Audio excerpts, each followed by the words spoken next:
para pimpinan Istiqlal, Badan Pengelola Masjid Istiqlal, moderator acara, dan juga para pemirsa yang saya hormati dan muliakan. Dan Allah Subhanahu wa Ta'ala selalu menaungi kita semua hidayahnya. Mudah-mudahan Allah Subhanahu wa Ta'ala selalu melindungi kita semua dari mara bahaya dan wabah. Syukur, mari kita bersama-sama panjatkan kehadirat Allah Subhanahu wa Ta'ala, dan salawat berserta salam semoga tercurah limpahkan kepada Rasulullah sallallahu alaihi wasallam, sahabat beliau, keluarga beliau, dan mudah-mudahan kita semua umat akhir zaman pengikut beliau lalu mendapatkan limpahan rahmat dan juga mendapatkan syafaat dari Rasulullah. Jamaah yang dimuliakan Allah Subhanahu wa Ta'ala, para pemirsa rahimakumullah, pada kesempatan siang hari ini kita akan melanjutkan kajian kita, yaitu kajian kitab Tijan Daruri, mana kajian ini pada kesempatan hari ini telah memasuki kepada satu sifat Allah yang ketujuh. Qala al-musannif rahimahullah wa nafa'ani bi'ulumihi fi daraini.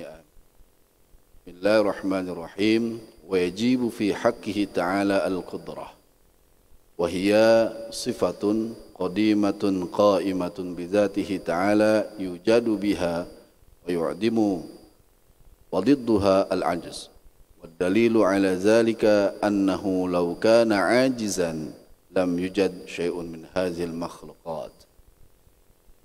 Jadi sifat Allah yang ketujuh di dalam kitab Tijan Ad-Daruri adalah Al-Qudrah. Al-Qudrah ini berarti kuasa, dan ini pun berkaitan erat dengan asma Allah dalam Asmaul Husna yang 99, yaitu Qadir. Allah itu Maha Kuasa. Al-Qudrah ini adalah sifatun qadimatun qa'imatun bidzatihi ta'ala. Qudrah ini adalah sifat yang terdahulu, kemudian qa'imah, sifat yang kekal, yang menempel dengan zat Allah Subhanahu wa Ta'ala. Yujadu biha, dengan sifat kudrat ini Allah menjadikan sesuatu, wa yu'dimu, dan Allah juga menghilangkan sesuatu. Masyarul mukminin yang dimuliakan oleh Allah Subhanahu wa Ta'ala, sifat kudrah itu wajib bagi Allah Subhanahu wa Ta'ala. Karena dengan adanya kudrah Allah Subhanahu wa Ta'ala, kita bisa melihat bagaimana Allah Subhanahu wa Ta'ala menciptakan segala makhluk yang ada di muka bumi ini, dan juga menciptakan planet-planet yang ada di jagat raya ini. Sifat kudrah ini pun hanya satu-satunya, hanya milik Allah dan berkaitan dengan sifat wahdaniyatnya Allah. Kenapa? Karena dalam af'al Allah atau pekerjaan-pekerjaan yang Allah lakukan itu sifatnya tidak dibantu oleh orang lain atau zat lain, tapi Allah lah sendiri yang mengerjakan dengan zatnya. Dan tidak mungkin ada yang mampu untuk membantunya. Kenapa? Karena kekuasaan Allah Subhanahu wa Ta'ala itu adalah kekuasaan yang mutlak. Makanya disebut dengan Maha Kuasa. Contoh misalkan kalau kita lihat di dalam ayat Al-Quranul Karim, Allah Subhanahu wa Ta'ala menciptakan langit bighairi amadin. Langit itu tanpa tiang. Kita tidak bisa menemukan tiang langit itu mana. Dan juga kita tidak bisa melihat tiang langit itu adanya di mana. Maka hanya kekuasaan Allah lah yang mampu untuk menciptakan itu semua. Begitupun Allah pun kuasa untuk memberikan sesuatu kepada manusia, baik itu sifatnya yang berbentuk nikmat maupun sifatnya yang lain. Kalau misalkan sifat yang berbentuk nikmat, Allah kuasa memberikan kepada siapapun orangnya tanpa mengenal agama, kenikmatan Allah itu Allah berikan. Allah pun kuasa memberikan misalkan sakit kepada siapapun tanpa memandang orang itu dari mana asalnya. Sifat kudrah Allah ini pun selain tadi Allah mampu memberikan segala sesuatu kepada orang lain, Allah pun mampu menghilangkan dari dalam diri seseorang sesuatu yang misalkan mengganggu. Contoh misalkan ketika kita mempunyai rasa sedih yang begitu dalam, dekat kepada Allah Subhanahu wa taala, berdoa kepada Allah, yang menghilangkan kesedihan itu pun adalah kemahakuasaan Allah Subhanahu wa taala. Makanya harus kita perhatikan. Apa yang harus kita perhatikan? Yang harus kita perhatikan bahwa Allah itu ketika menciptakan sesuatu di muka bumi ini, kembali lagi harus kita perhatikan, tanpa bantuan siapa. Allah menciptakan kita, tangan kita, jangan jauh-jauh. Allah itu kuasa menciptakan misalkan sidik jari dari manusia. Sidik jari manusia A dan B itu pasti berbeda. Kita pun mempunyai sidik jari yang berbeda. Sampai seperti itu Allah menciptakan. Maka wajib bagi Allah Subhanahu wa taala mempunyai sifat qudrah. Qudrah Allah misalkan dari penciptaan makhluk. Bisa kita lihat. Allah menciptakan manusia misalkan. Manusia dari tidak ada menjadi ada. Kemudian adanya di dunia ini itu pun bermetamorfosis. Itu pun berpindah-pindah. Misalkan bukan berpindah-pindah dalam hal tempat, tapi berpindah-pindah kondisi. Contoh misalkan manusia waktu kecil, Allah belum berikan dia kekuatan untuk berjalan. Baru fasenya itu mungkin tengkurap dulu. Terus setelah itu merangkak dulu. Kemudian duduk, kemudian berjalan. Fase-fase ini itu mengikuti sunnatullah, kekuasaan Allah. Setelah berjalan, manusia itu pun akan menuju kepada fase berikutnya. Fase menjadi orang tua. Fase menjadi dewasa. Makanya kalau misalkan kita perhatikan di dalam surah Yasin, Allah berfirman, "Wa man nu'ammirhu nunakkishu fil khalqi afala ya'qil." Ketika kami berikan kepada manusia tambahan umur, maka kami pun tidak lupa mengurangi kualitas fisik dari manusia itu sendiri. Ketika manusia bertambah umur, misalkan bisa kita bandingkan manusia itu umur 15 tahun dibandingkan dengan umur 51 tahun, sama-sama manusia, tapi kondisi fisiknya sudah berbeda. Yang umur 15 tahun sehat bisa berlari misalkan berkilometer, bisa berlari misalkan 5 kilometer. Tapi umur 51 tahun ketika misalkan dia berlari sudah turun kualitas. Contoh lain misalkan, ketika Allah menciptakan mata, Allah berkuasa menarik sebagian kualitas mata. Contoh misalkan mata anak-anak yang sehat tanpa berkacamata dibandingkan dengan mata orang tua yang harus memakai kacamata. Maka fase-fase kehidupan yang kita jalani di dunia ini itu pun adalah dari qudrahnya Allah Subhanahu wa taala. Kemudian kita kembali lagi misalkan ke fase lahirnya manusia ke dunia ini, yang kita kaitkan dengan sifat qudrahnya Allah. Allah itu membantu kelahiran manusia. Yang mengeluarkan manusia dari dalam perut ibunya adalah Allah Subhanahu wa taala dengan kekuasaan. Makanya kalau misalkan kita lihat wallahu mukhrijukum min butuni ummahatikum la ta'lamuna syai'a. Ayat ini mengatakan Allah lah yang mengeluarkan kita dari perut ibu kita. La ta'lamuna syai'a. Kita tidak mengetahui sesuatu. Waktu itu ketika lahir tidak tahu. Kemudian Allah Subhanahu wa taala mencatat dengan kudrahnya di azali bahwa orang ini bisa mendengar, orang ini bisa melihat, orang ini bisa memahami. Itu sudah dicatat oleh Allah Subhanahu wa taala dengan kudrah.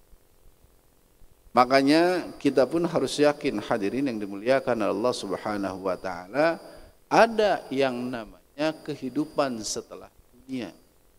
Kenapa harus yakin? Karena ini berkaitan dengan kekuasaan Allah. Allah kuasa untuk misalkan membangkitkan orang yang ada di dalam kubur. Bahkan di dalam sejarah-sejarah para nabi, misalkan di dalam sejarah Nabi Isa alaihi salam, Allah kuasa membangkitkan orang yang telah meninggal. Allah pun kuasa membuat orang yang buta menjadi melihat kembali. Allah pun kuasa membantu Nabi Isa alaihi salam menjadikan burung dari tanah liat dan bisa terbang. Inilah kekuasaan Allah. Maka hikmah dari kudrah ini yang harus kita ambil dalam kehidupan sehari-hari. Kita itu harus mampu untuk mengejawantahkan potensi yang ada dalam diri kita untuk selalu bergantung kepada kekuasaan. Kenapa? Karena tanpa adanya kuasa Allah, kita pun tidak akan ada di muka bumi. Maka menurut ulama, pengarang kitab ini, wadalilu ala zalika, dalil adanya Allah qudrah adalah adanya makhluk yang ada di muka bumi. Baik itu makhluk yang berjasad, beruh seperti manusia, maupun makhluk yang sifatnya hanya ruh saja seperti malaikat, jin dan lain sebagainya. Itu adalah kekuasaan Allah dalam menciptakan. Masyiral mukminin, para pemirsa yang dimuliakan oleh Allah Subhanahu wa taala. Lawan dari sifat qudrah adalah al-ajz. Ajz ini artinya tidak berkuasa. Ajz ini adalah artinya malas dan lain sebagainya. Kalau misalkan dilihat dari konteks hadis Nabi, Rasulullah pernah berdoa, Allahumma inni a'udzubika minal ajzi wal kasari, lemah. Kita itu lemah. Dalam hadis tersebut, dalam doa tersebut dikatakan bahwa kita ini adalah hamba yang lemah, dan kita juga meminta kepada Allah perlindungan supaya dijauhkan dari lemah tadi. Maka mustahil bagi Allah Subhanahu wa taala mempunyai sifat al-ajz. Mustahil bagi Allah Subhanahu wa taala mempunyai sifat lemah. Kenapa? Karena sudah kita sampaikan tadi bahwa sifat Allah itu wajib adalah qudrah. Kalau Allah lemah, maka tidak ada makhluk yang ada di muka bumi. Masyiral mukminin yang dimuliakan Allah Subhanahu wa taala. Kemudian wajibu fi haqqihi ta'ala al-iradah wa hiya sifatun qadimatun qa'imatun bi dzatihi ta'ala. Wajib bagi Allah Subhanahu wa taala mempunyai sifat berikutnya yang disebut dengan al-iradah. Iradah ini berkehendak. Sifat ini pun adalah sifat yang qadimah, sifat yang terdahulu, qaimah. Sifat ini pun berdiri sendiri. Berdiri sendiri tanpa bantuan orang lain, tanpa bantuan zat lain. Bizatihi ta'ala, dengan zat Allah Subhanahu wa ta'ala. Sifat ini pun itu memungkinkan orang lain itu mempunyai kekhususan. Memungkinkan manusia itu mempunyai kekhususan.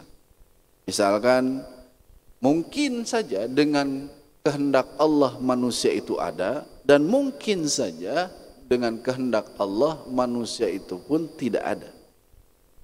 Bisa jadi, bukan bisa jadi, memang kalau misalkan sudah kehendak Allah Subhanahu wa taala manusia ada, pasti kun fayakun, akan ada. Kalau misalkan menurut kehendak Allah itu manusia tidak ada, kun fayakun, manusia pun akan. Dan hal ini pun berkaitan dengan kehidupan manusia. Contoh lain dengan au bil ghina, au bil faqri, au bil ilmi, au bil jahli ila ghairi dzalik. Hal ini pun berkaitan dengan kehidupan manusia. Manusia itu bisa, misalkan dengan kehendak Allah, dia itu menjadi orang kaya.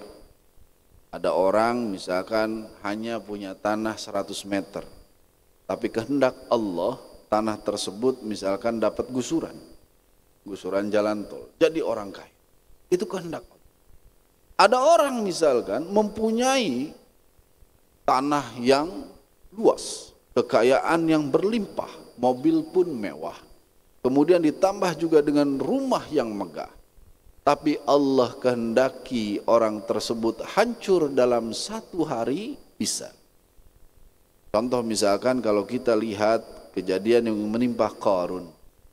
Qarun ini kan orang kaya. Bahkan disebutkan dalam Al-Quran, kunci-kunci gudang Qarun ini dibawa oleh unta, saking tidak terbawanya dan saking banyak. Tapi ketika Allah berkehendak Qarun ini harus hancur, ya, maka penting bagi kita untuk menyerap, untuk memahami sifat iradah Allah Subhanahu wa taala. Allah berkehendak. Misalkan hari ini libur kan. Hari ini libur, seharusnya semuanya libur, tapi kehendak Allah kita harus kajian. Nah, itu kita kajian di sini. Tapi kehendak Allah ini pun ditambah dengan usaha manusia. Contoh misalkan ketika orang malas dibandingkan dengan orang yang rajin. Mana yang akan lebih diuntungkan? Mana yang akan cepat untuk menghasilkan? Ternyata yang untuk cepat menghasilkan itu adalah orang yang. Hal ini pun sejaris dengan firman Allah. Innallaha la yughayyiru ma biqaumin hatta yughayyiru ma bi. Allah itu tidak akan merubah suatu kaum kecuali mereka sendiri mau untuk merubah diri. Berkaitan baik itu misalkan dengan kekayaan, baik itu dengan keilmuan, baik itu dengan apapun, kalau manusianya tidak mau merubah diri sendiri dengan niatan lillahi ta'ala, terus kemudian ditambah dengan tidak adanya iradah Allah, maka hal itu tidak akan terjadi. Maka harus kita fahami, kita semua, aktivitas kita itu adalah iradah Allah Subhanahu wa ta'ala atas dasar kehendak Allah. Kita salat khusyuk karena kehendak Allah. Begitupun Rasulullah sallallahu alaihi wasallam oleh Allah Subhanahu wa taala diberangkatkan Isra dan Mi'raj. Itu pun atas dasar dari dua sifat ini. Sifat kudrahnya Allah dan iradahnya Allah. Kuasanya Allah dan kehendaknya Allah. Bayangkan kalau misalkan secara logika seorang anak manusia, kalau misalkan kita tarik ke zaman sekarang, ada seorang anak manusia dimi'rajkan oleh Allah atau diisrakan oleh Allah dari Masjidil Haram ke Masjidil Aqsa, kemudian dimi'rajkan dari Masjidil Aqsa ke Sidratul Muntaha dalam jangka waktu 1 malam. Tidak akan masuk logika manusia manapun. Maka kalau misalkan kita lihat awal ayat yang mengatakan bahwa subhanallazi asra, di sana dikatakan bahwa maha suci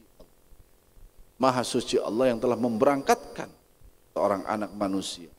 Kalau misalkan ayat tersebut diawali dengan kalimat subhana, berarti di situ ada sesuatu kekuasaan yang di luar logika manusia.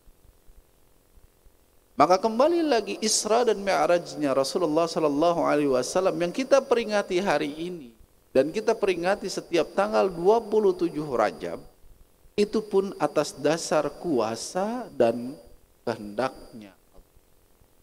Kehendaknya Allah mempertemukan sosok manusia suci yang sangat Allah cintai, yang disebut dengan Habibullah, yaitu Rasulullah sallallahu alaihi wasallam, dibawa ke Sidratul Muntaha, bertemu dengan Allah Subhanahu wa taala. Kemudian Allah berkehendak pada waktu itu untuk memerintahkan satu ibadah yang disebut dengan ibadah. Nah, kalau kita pikirkan kembali, kenapa hanya ibadah salat saja yang harus datang kepada Allah? Karena itu mengajarkan kepada kita semua yang namanya hubungan kita dengan Allah dan hubungan kita dengan dunia apapun jenis hubungan tersebut bisa diambilkan solusi. Kalau misalkan kita ada masalah, diambilkan solusi melalui salat.